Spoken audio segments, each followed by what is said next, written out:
Iran Israel युद्ध में बदनाम बम का हुआ इस्तेमाल। ऐसा बम जिसे दुनिया का कोई एयर डिफेंस सिस्टम नहीं रोक सकता। ईरान ने इजराइल पर दाग दिए क्लस्टर बम। इजराइल के सामने आ गया उसका सबसे बड़ा डर। ईरान ने दाग दिया इस युद्ध का सबसे घातक हथियार। क्या होता है क्लस्टर बम?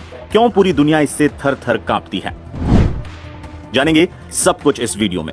नमस्कार, मैं प्रशांत कुमार और आज हम बात कर रहे हैं एक ऐसी खबर की जिसने पूरी दुनिया में तहलका मचा दिया है। इजराइल के खिलाफ ईरान ने अपना सबसे घातक हथियारों में से एक का इस्तेमाल किया है। ईरान ने दुनिया में बदनाम क्लस्टर म्यूनिशन से लैस मिसाइलों से इजराइल पर हमला कर दिया। ईरान के सुप्रीम लीडर को मिली जान से मारने की धमकी के बाद ईरान ने इजराइल पर मानो कोई रहम न दिखाने का मन बना लिया है और अब ऐसे बम का इस्तेमाल किया है जिस पर दुनिया के 100 से ज्यादा देशों ने रोक लगा रखी है। इजरायली सेना ने इसकी पुष्टि की है कि ईरान ने सोमवार को हुए मिसाइल हमलों में क्लस्टर बम का इस्तेमाल किया। इसका मतलब साफ है कि अब ये लड़ाई सिर्फ टारगेटेड स्ट्राइक पर ही नहीं बल्कि नरसंहार की ओर बढ़ रही है। ईरान की जमीन से आसमान की ओर उठता धुआं और फिर इजराइल में गूंजे धमाके, ये सिर्फ सामान्य मिसाइल हमले नहीं थे। इजरायली डिफेंस फोर्सेज ने कहा है कि इन मिसाइलों में थे क्लस्टर म्यूनिशन, यानी वो बम जो एक बार में कई हिस्सों में फटते हैं और तबाही बिखेर देते हैं। विशेषज्ञों का भी दावा है कि ईरान ने इस बार MIRV टेक्नोलॉजी का उपयोग किया है, यानी एक ही मिसाइल कई अलग अलग टारगेट्स पर हमला कर सकता है। Aim right, achieve big. At KR Mangalam University, we provide you the platform to turn your dreams into reality. At KR Mangalam University. क्या होता है क्लस्टर बम? क्लस्टर बम एक खास प्रकार का युद्ध हथियार होता है जिसमें एक बड़ा बम होता है जो अपने टारगेट पर पहुंचते ही हवा में खुल जाता है और उसमें से दर्जनों और सैकड़ों छोटे छोटे बम निकलते हैं। इन्हें बॉम्बलेट्स कहा जाता है। ये बाहर निकलकर एक बड़े इलाके में बिखर जाते हैं। दुनिया में इस बम को काफी खतरनाक और बदनाम माना जाता है। युद्ध में इस बम के इस्तेमाल पर रोक तक लगी हुई है। ऐसे में ईरान की इस कदम ने इजराइल को सख्ते में जरूर डाल दिया है। कैसे काम करता है क्लस्टर बम? हवाई जहाज, ड्रोन या मिसाइल से इस बम को दागा जाता है। टारगेट के ऊपर पहुंचते ही बम हवा में खुलता है। उसके अंदर से दर्जनों या सैकड़ों बॉम्बलेट्स बाहर निकलते हैं। ये बॉम्बलेट्स जमीन पर गिरते हैं और विस्फोट करते हैं या फ्यूज के हिसाब से बाद में फटते हैं। इन बॉम्बलेट्स को इस तरह से बनाया जाता है कि वो एक बड़े इलाके में फैले सेना के वाहन, सैनिक या कोई अन्य टारगेट को ज्यादा से ज्यादा नुकसान पहुंचा सके। ईरान अभी भी बैलिस्टिक और हाइपरसोनिक मिसाइलों के जरिए इजराइल को निशाने पर ले रहा है। मिसाइल में ही ईरान के अधिकारी क्लस्टर बम फिट कर दे रहे हैं। ईरानी बैलिस्टिक मिसाइल हवा में 7000 मीटर की ऊंचाई पर 20 अलग अलग रॉकेट में बढ़ जाता है। क्लस्टर बम के इस्तेमाल का इतिहास। क्लस्टर बम का इस्तेमाल सबसे ज्यादा द्वितीय विश्व युद्ध के समय हुआ था। वियतनाम युद्ध में अमेरिका ने इस बम के जरिए खूब तबाही मचाई थी। इसके बाद शीत युद्ध के वक्त भी क्लस्टर बम का बोलबाला रहा। ईरान और इराक युद्ध में भी इस बम का इस्तेमाल खूब हुआ, जिसके बाद पूरी दुनिया में इस बम की चर्चा होने लगी। बॉम्बलेट्स अक्सर पूरी तरह नहीं फटते और जमीन में छिपे हुए मिनी बम की तरह बन जाते हैं, जो सालों बाद आम नागरिकों के लिए जानलेवा साबित होते हैं। यही कारण है कि 100 से ज्यादा देशों ने क्लस्टर बमों पर प्रतिबंध लगाने वाली अंतर्राष्ट्रीय संधि पर हस्ताक्षर तक किए। हालांकि अमेरिका, रूस, चीन, इजराइल और भारत और पाकिस्तान जैसे देशों ने ऐसा नहीं किया था। दावा किया जाता है कि हाल ही में रूस यूक्रेन युद्ध के दौरान भी रूस ने इसका इस्तेमाल किया था। कुल मिलाकर ये कहा जा सकता है कि ईरान ने सबसे घातक हथियार से हमला कर दिया है, जिसको लेकर जो दावे हैं अगर वो सही साबित हुए तो मिडिल ईस्ट ही नहीं पूरी दुनिया में पावर का बैलेंस डगमगा जाएगा। लेकिन इतना तो तय है कि इस बम ने इजराइल के साथ साथ अमेरिका की भी नींद जरूर उड़ा दी होगी। आपको ये वीडियो कैसा लगा हमें जरूर बताइएगा। ईरान इजराइल युद्ध पर अपनी राय भी हमारे साथ जरूर शेयर कीजिए।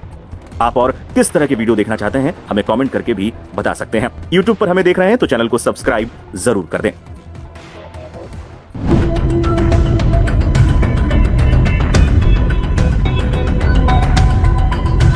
बम खुशी फोड़कर ईरान ने इसराइल को हल्कान कर दिया। ईरान ने आखिरकार जिसका डर था वही कर दिया। इसराइल के लिए जिस हथियार को उसने सालों से बचाकर रखा, आखिरी में उसे जंग में उतारकर नेतन्याहू की सांसों की धड़कनों को बढ़ाकर रख दिया, जिसका नाम सुनकर भी इसराइली अब भय में जा चुके हैं, जिसे ईरान में फारसी में बम खुशेई के नाम से जाना जाता है। इसे कहते हैं क्लस्टर म्यूनिशन, यानी गुच्छा बम। इसराइल के लिए भय बने इस बम की पूरी विशेषता हम ग्राफिक से दिखाएंगे, लेकिन उससे पहले बताते हैं कि आखिरकार इस्राएली सेना ने इस पर क्या कुछ कहा है और इसराइल में इसे लेकर मातम क्यों पसरा है। दरअसल इस्राएली सेना ने पुष्टि की है कि ईरान ने सोमवार को हुए मिसाइली हमलों में क्लस्टर बम का प्रयोग किया है। इसका मतलब साफ है, अब यह लड़ाई सिर्फ टारगेटेड स्ट्राइक की नहीं बल्कि व्यापक जनसंहार की दिशा में बढ़ रही है। ईरान की जमीन से आसमान की ओर उठता धुआं और फिर इसराइल में गूंजते धमाके, यह सिर्फ सामान्य मिसाइल हमले नहीं थे। इसराइल डिफेंस फोर्सेस ने कहा इन मिसाइलों में थे क्लस्टर बम यानी बम खुशी। इसका मतलब साफ है, अब यह लड़ाई सिर्फ टारगेटेड स्ट्राइक की नहीं बल्कि व्यापक जनसंहार की दिशा में बढ़ रही है। ईरान की जमी से आसमान की ओर उड़ता धुआं और फिर इस्राएल में गूंजते धमाके, ये सिर्फ सामान्य मिसाइल हमले नहीं। इन मिसाइलों में क्लस्टर म्यूनिशन यानी वो बम जो एक बार में कई हिस्सों में फट जाते हैं और तबाही बिखेरते हैं। Aim right, achieve big. At KR Mangalam University, we provide you the platform to turn your dreams into reality. At KR Mangalam University. तेल अवीव और आसपास के इलाकों में मिले छोटे छोटे बमों के टुकड़े ये साबित करते हैं कि ईरान ने इस हमले में अत्याधुनिक और बेहद घातक हथियारों का इस्तेमाल किया है। विशेषज्ञों का दावा है कि ईरान ने इस बार MIRV टेक्नोलॉजी का भी उपयोग किया है, यानी एक ही मिसाइल कई अलग अलग टारगेट्स पर हमले में अब तक 24 लोगों की मौत हो चुकी है, जिनमें कई नागरिक शामिल हैं। सैकड़ों घायल हैं, अस्पतालों में अफरा तफरी का माहौल है। मानवाधिकार संगठनों ने ईरान के इस कदम की निंदा की है। ह्यूमन राइट्स वॉच और एमनेस्टी इंटरनेशनल ने कहा क्लस्टर बमों का प्रयोग युद्ध अपराध के दायरे में आता है। संयुक्त राष्ट्र महासचिव एंटोनियो गुटेरेस ने भी चिंता जताई और कहा कि इस प्रकार के हथियार क्षेत्रीय स्थिरता को खतरे में डाल सकते हैं। लेकिन ईरानी समर्थकों का कहना है कि ये चिंता तब कहां थी जब गाजा में नरसंहार हो रहा है, जब गाजा में हजारों फिलिस्तीनियों को मौत के घाट उतार दिया गया। अब सवाल है कि आखिर क्लस्टर बम होते क्या हैं जिनसे इस्राएल में मातम पसर चुका है। तो इसका जवाब हम आपको बताते हैं कि आखिरकार बम खुशी